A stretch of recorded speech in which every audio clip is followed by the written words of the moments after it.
Bonjour tout le monde. Alors je reviens aujourd'hui pour un tag, oui ça faisait longtemps que j'en avais pas fait, pour faire le fameux tag qui fait frémir YouTube en ce moment, le tag sérum de vérité. Moi j'aime bien un petit peu les tags comme ça, où on me donne un bon coup de pied dans la fourmilière là, hein, mais sérum de vérité, sur les quelques vidéos que j'ai vues sur ce tag, la vérité... je la cherche parfois, quoi, parce qu'il y a vraiment énormément de langue de bois et d'hypocrisie, faut... Bref, bon, donc ce tag sérum de vérité qui a été lancé par Mrs Liz et Quecky, eh ben je me lance et moi j'ai été taguée par Lily Dena. Première question, penses-tu que le nombre d'abonnements est important? Pourquoi? Bien évidemment, le nombre d'abonnements est important, je veux dire... on fait pas des vidéos juste pour mettre une vidéo sur internet, quoi. Le but c'est d'être vu, d'être entendu, d'être connu, d'échanger, d'avoir des contacts, de se rencontrer. Ou alors je sais pas, j'ai pas bien compris quoi le concept. Si c'est juste mettre des vidéos comme ça pour le plaisir, à quoi ça sert? Donc évidemment le nombre d'abonnements est super important. Plus ça monte, plus on est flatté, plus ça fait plaisir, plus on a envie de continuer. Quand on a des commentaires, évidemment, c'est super intéressant, quoi. Vous voyez ce qui plaît, ce qui plaît pas. Voilà, donc pour moi, ouais, le nombre d'abonnements est très important. 2. Achètes-tu plus de maquillage depuis que tu suis des youtubeuses beauté? Non, pas du tout.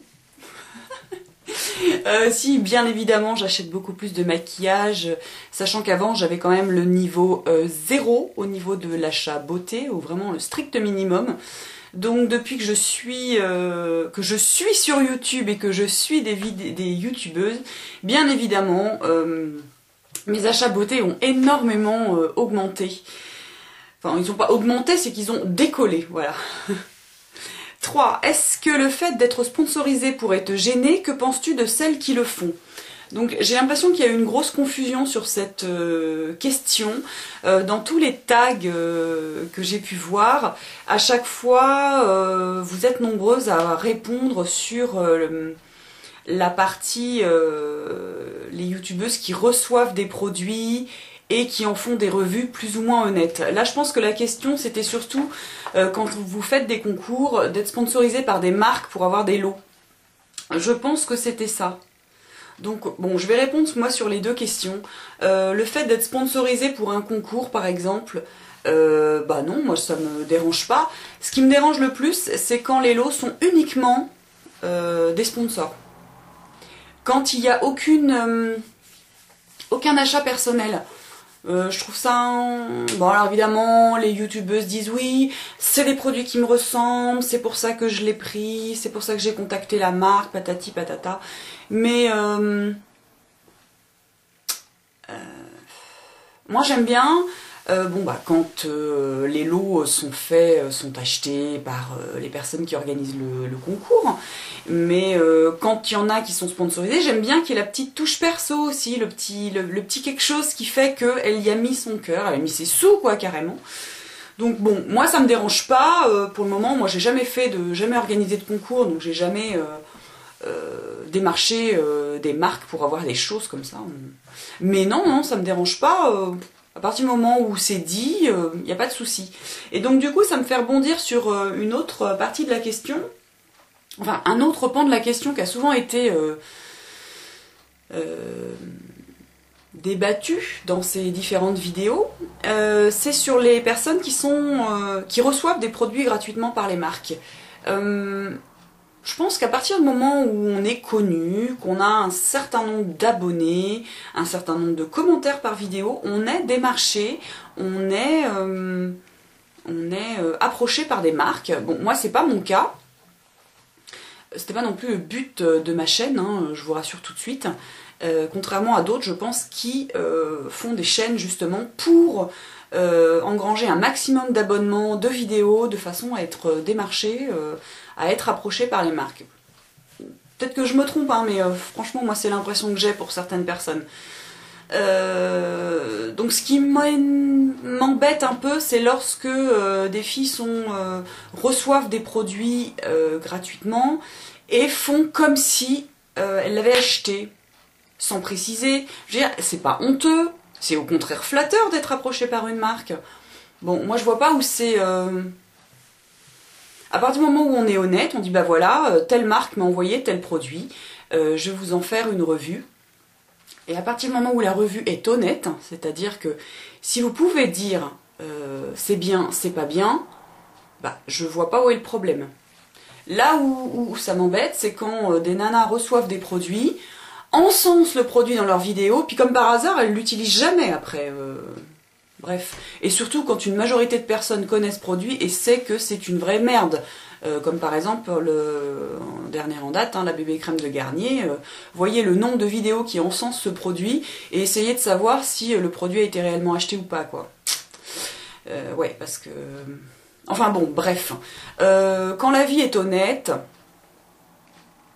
sincère, ça me pose pas de problème. Moi, si jamais une marque m'appelle pour me proposer un produit, moi ce que je demande direct, c'est est-ce que je peux faire une vidéo où je donne mon avis, qu'il soit positif ou négatif. Si on me refuse le droit de dire que je n'aime pas, bah c'est bon quoi, gardez-le votre produit. Moi, il y a vraiment... je veux dire, ça sert à rien. Bon, bref, voilà ce que j'avais à dire. Et aussi, ce que j'avais à dire aussi, c'est quand même un gros mystère quoi, autour de ces produits qu'on reçoit. Je crois qu'il y a énormément de polémiques autour de ces produits reçus gratuitement. Je pense qu'il y a une grosse part de jalousie aussi. Il faut savoir accepter qu'il y a des filles qui sont plus connues, plus populaires, qui sont approchées par les marques et qui reçoivent les choses gratuitement. Ça, c'est une chose. Faut pas être jalouse comme ça, quoi. C'est... Bon. Il faut savoir aussi que sur les blogs ou sur certaines vidéos, les marques... Vidéo, je sais pas, mais en tout cas sur les blogs, ça c'est certain, les marques sponsorisent des billets et rémunèrent les blogueuses. Donc quand vous voyez billets sponsorisés, il y a du pognon qu'elles ont touché par derrière. Mais bon, ça c'est ultra secret, faut pas en parler, personne ne veut rien dire. Donc ça c'est un peu chiant parce que je vois pas où est la franchise, je vois pas où est l'honnêteté, c'est de la publicité quoi, c'est tout, et en plus elles sont payées, donc... Ça, c'est un peu chiant quand c'est pas honnête. Moi, j'aime pas les choses qui sont pas honnêtes. Voilà. On a reçu un produit, super. On peut dire ce qu'on en pense, super. Puis voilà. Si le produit est réellement bien, on l'utilise après. Bon. On va pas s'étendre non plus là-dessus. Quatrième question. Que penses-tu des vidéos haul, de cette façon d'étaler ses acquis? Alors, au début, ça me gonflait vachement. J'aimais pas trop ça, je trouvais que c'était, ouais voilà, étaler ce qu'on avait acheté. Puis en fait, au fur et à mesure, quand je me suis mise moi-même à faire des vidéos, je trouvais ça limite naturel.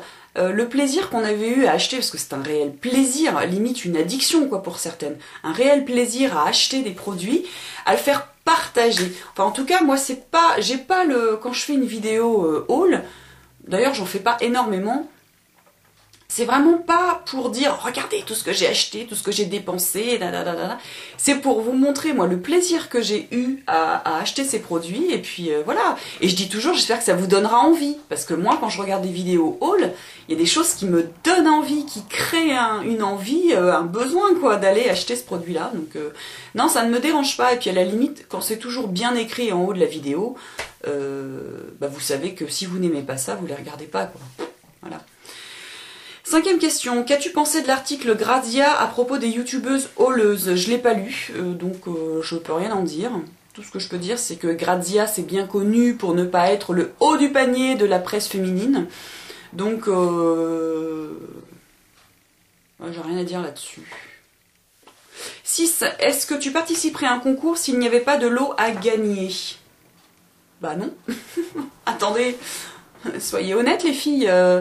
Moi je participe à des concours parce que j'aime bien la fille, parce que j'aime bien le thème.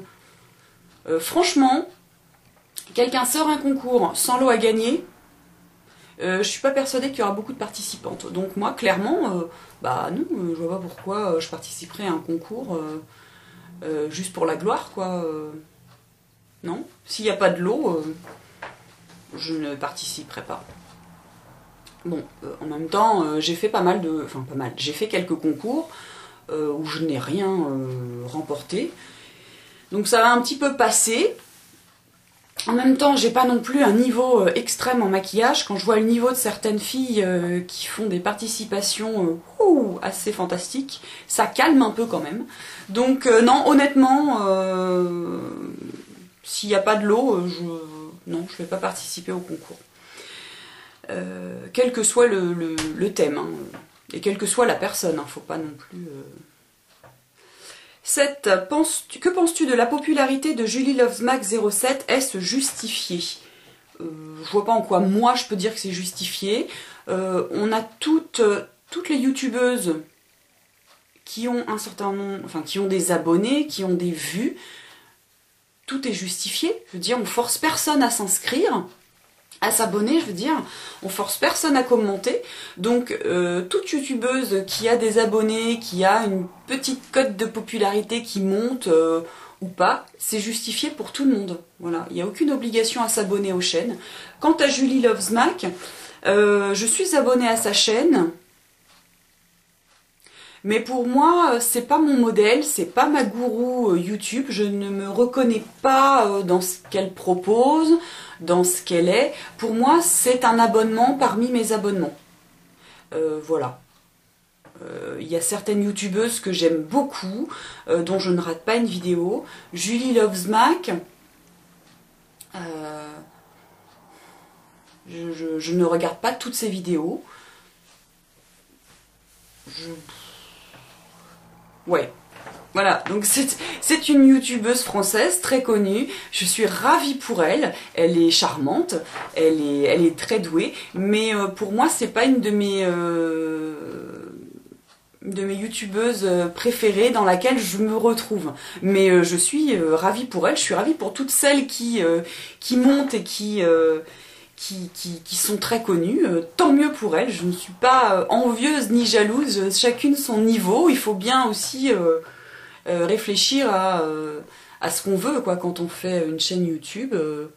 Enfin moi je viens pas chercher la gloire, hein, je vous le dis tout de suite, hein. C'est vraiment un amusement, un plaisir, une découverte, un partage quoi, vraiment pas la gloire. Moi j'ai une vie, un métier, pas besoin de plus. 8e, contrôles-tu ta chaîne YouTube? Approbation de commentaires, suppression de messages? Non, il n'y a pas d'approbation de messages puisque pour le moment je n'ai jamais eu de messages insultants, enfin vraiment durs et méchants. Une fois j'ai eu un message pas très sympathique que j'ai laissé, auquel j'ai répondu mais je n'ai eu aucune réponse, donc je l'ai laissé. Voilà, parfois il y a des petits commentaires pas très, comment dire, qui manquent un petit peu de tact, mais bon, voilà, c'est pas bien grave. Non, non, je laisse. En général,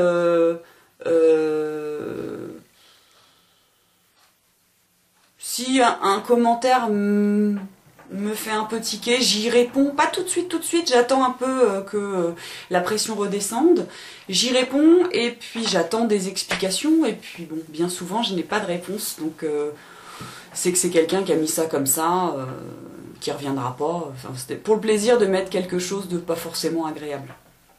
Pareil pour les pouces rouges, hein, y a un gang qui sévit en ce moment, je sais pas.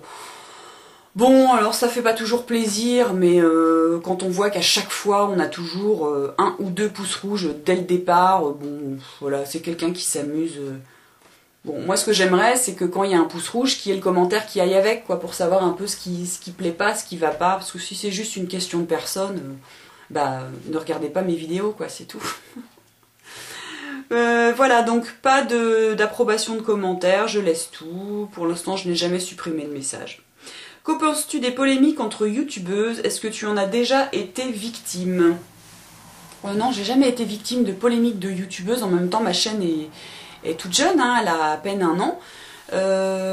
Puis bon, j'aime pas les situations de conflit, donc je vois pas l'intérêt de polémiquer, de faire des petites guéguerres entre trucs, entre youtubeuses. Vous n'aimez pas, vous ne regardez pas. Vous n'avez pas aimé telle ou telle chose, bah vous le dites en message privé, mais pas Pas comme ça en commentaire sous les vidéos, c'est idiot. Il y a des nanas qui sautent sur le premier commentaire un peu pas sympa pour aller mais détruire la nana qui l'a écrit. Donc c'est vraiment nul, mais en même temps c'est une mentalité de fille quoi. C'est bien dommage. Ça fait un peu cours d'école, donc moi je m'en tape un peu. Ça m'intéresse pas, ça m'intéresse pas. Bien que j'aime bien être au courant des potins. Des potins et des petits ragots. Donc des fois c'est vrai que ça prend des proportions mais assez impressionnantes.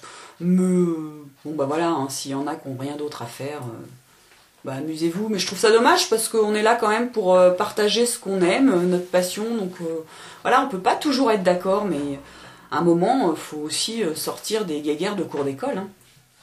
Bref. Et 10, enfin, est-ce que pour toi aussi avant YouTube, un Mac était soit le patron d'une pute, soit la création de Steve Jobs? C'était tout sauf du maquillage. Oui, donc c'est vraiment grâce à YouTube que j'ai découvert Mac. Je suis pas une accro addict de Mac, mais c'est vrai que quand on parle de Mac, tout de suite on a un petit peu des étoiles dans les yeux. C'est voilà, ça fait un petit peu rêver. Enfin, en tout cas, moi, quand je dis Mac, ça me fait plus rêver que Chanel ou Dior ou Saint-Laurent. Voilà. Bon, et ben écoutez, j'espère que je n'ai choqué personne, que je n'ai froissé personne, et que mon honnêteté, ma franchise vous aura plu. Je vous embrasse. Si vous voulez faire ce tag, allez-y, banco, n'hésitez pas. Je tag personne et je tag tout le monde. Je vous embrasse et je vous dis à bientôt pour une prochaine vidéo. Salut!